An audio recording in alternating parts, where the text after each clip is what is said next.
મહુવાના શ્રી ખીમનાથ મહાદેવના મંદિર ખાતે શિવના ફળિયામાં અને પૂજ્ય ભગત બાપુની પ્રેરણાથી શિવસભાનું સુંદર અને ધાર્મિક આયોજન થયું હતું.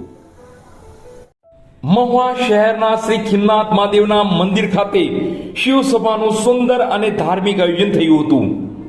એક વર્ષ જેવો સમય થવા આવ્યો જેમાં હર રવિવારે શિવસભાનું અચૂક આયોજન થાય જ છે અને હર શિવસભામાં બાળકો પણ હોંશે હોંશે શિવના સાનિધ્યમાં ધર્મનું જ્ઞાન લેવા પહોંચી જ જાય છે.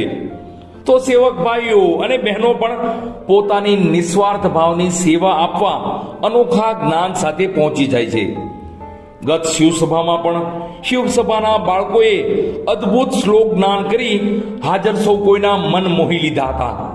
તો સેવક બહેનો દ્વારા ધાર્મિક ગીતનું શિવના સાનિધ્યમાં જ્ઞાન કરી સૌને પ્રસન્ન કરી દીધા હતા. ધાર્મિક કથા વાર્તાથી બાળકોને જ્ઞાન આપવાનું સેવક બહેનો અને ભાઈઓ દ્વારા શરૂ જ છે. શિવસભા એ ફક્ત શિવસભા નથી, આ જ્ઞાનના પ્રવાહની સભા છે. આ શિવસભા એ શિવનું સાનિધ્ય છે. આ શિવસભા એ પૂજ્ય ભગત બાપુની પ્રેરણા છે. આ શિવસભા એ સેવક ભાઈઓ અને બહેનોની હૃદયની લાગણી છે.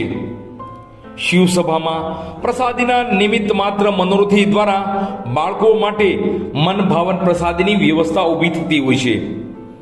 આ શિવસભામાં નિમિત્ત માત્ર પ્રસાદીના મનોરથી સ્વ બળવંતરાય હિંમતલાલ કપાસી હસ્તે દીપક મેડિકલ સ્ટોર વાળા રહ્યા હતા. શ્રી ખીમનાથ મહાદેવના સાનિધ્યમાં પ્રસાદીના મનોરથીનું સન્માન કરવામાં આવ્યું હતું. તો અન્ય સેવક બહેનોનું પણ સન્માન કરાયું હતું.